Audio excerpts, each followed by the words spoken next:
As Corky's able to Valkyrie away from it, yeah. And the Alistair is just going to be able to kind of keep people at bay from it. So I like the pivot. Don't think, or I didn't think, I would ever see the day where someone's first time at Oriana's here, and maybe he's going to regret it as he has no escape tool outside of the flash, and as he gets flashed on, instead Leader gets pulled on back. Will he even burn it? I think he's dead. No. He flashes, proves us wrong. Leader gets out, and yeah, first ever Oriana. Playing towards mid lane this game, because we already kind of talked about, like, Oriana, very good in these early stages at bullying out. Reset come through from Sheo. I imagine that's first item completed for him on reset. There's Triforce. Mickey flash, pulverized headbutt, but Wei might have a way out. He flashes, stretch line. Shockwave doesn't work out. The damage comes through, but it's already buffered. Shockwave not available for the fight. Wei will be slow to get back to the dragon, and maybe it doesn't matter that Leader's ult was used. Solid effort from Leader to try and interrupt, but hang Paranoia, on. even without the ball, gets the flash. Ice gets over the wall, and that definitely seems like an SK Dragon to me.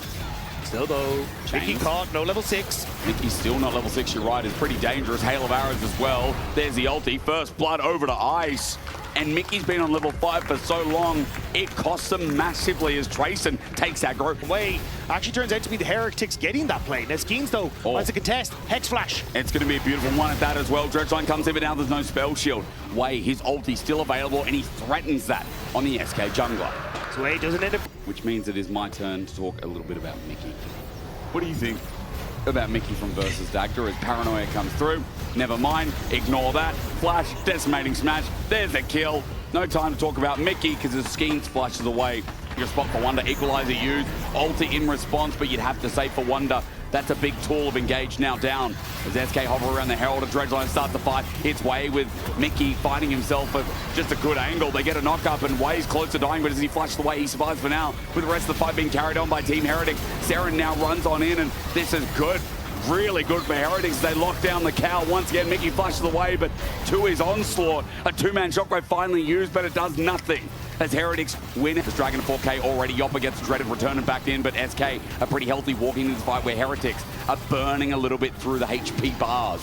Wei, half HP. There's the Paranoia into Ice in the backline. Dagda, we talked about this. How does Ice get to play the game? Well, he doesn't. Quick answer for you. Is SK winning the fight thoroughly, but Saren trying to bring it back on the back line. Meanwhile, Sheo also helps Trayson get a kill. It looked like Heretics had the fight in spades, but as soon as SK dispart from one another, Heretics pick off the pieces. Yeah, I need to rewatch again how Yoppa... Very strong. He's got Bloodletter's Curse as well, so he's going to start shredding any MR you have as Blue Buff's an afterthought. Skeen's going to smite it, but it goes down. Saren is the angle I'm looking at. Paranoia goes in, but as he finds backline, Ice is already away. Range is there, and SK are walking into a trap because Saren bide his time. Shockwave on his head, but it's only one as Wonder does nothing with a decimating smash, and Mickey does nothing again with a cow on the back. Meanwhile, Skeens is dying to a turret after Sheo picks up kill credit.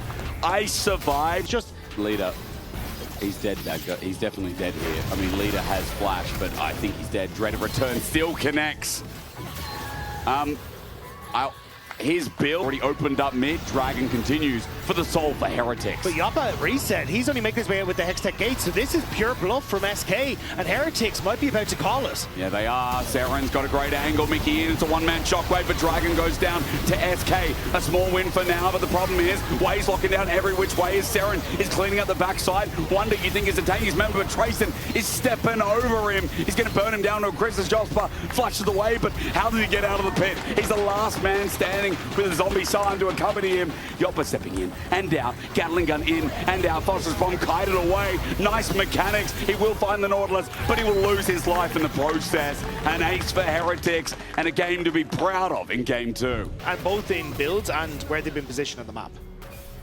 SK thinking about how do we go towards mid and set ourselves up for a Baron contest, but Wei with the dredge line in. Shockwave finally lands onto Trayson. Big target with a big one. Laid him back. SK, big opportunity in this game now. And the damage coming out from Yoppa is helping them out, but Yoppa went into melee range. He gets punched for it as Saren darts in, darts out, but the dreaded return, even better, and Sheo now just won't die. He refuses to not exist in this game as Leader has to step on back. Heretics, they find the fight in the end, but it gets a bit sketchy as SK made them work for it. It's just too little too late, it feels like. Heretics have such a stranglehold here. Saren doesn't have the ulti, otherwise this could be a bit of a pinch, but it's just to push them off while Dragon, or rather Baron, is going down. and a turret to go through with it as for the trade. Heretics going to pick up this Baron. A cancel almost there from Seren with a shuriken flip. And 5 Barons on Summoner's Rift here as Heretics. SK have much left in the tank. Dragon going to be started immediately by Heretics as SK try to wrap through this bottom side and find their last fight. Coming in through linearly, all in one line. The poke is good though. Skin's going to take the shield. He's got the ball on. Shockwave over. Ice flashes it though. And now you got 2 big ultis down. Hexgate used by Skins, but he's going to be able to fight as Seren takes him with the public, or rather perfect execution. Down goes the Nocturne. Hextech Drake with it as well. Heretics have the soul, and now the pieces are falling together. Ulti over the wall. Cher won't get a mark, but he still dreads the return. Over, he finds even more SK meat to bite into, and that cow free range no longer. To the house he goes as Ice picks him up. But this has been a bit stompy, especially in game number 2.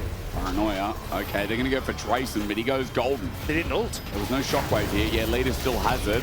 He's going to pop it in, does a bit of damage. It's nice, but Equalizer down. Leader can't walk away. Dredgeline blocked by Mickey. The poke from Ice, then Dredgeline, or rather the death charge. Leader was burning down. He's lucky to be alive, and Team Heretics managed to lose their support in the meantime, so it is a small win for SK until the Nexus falls.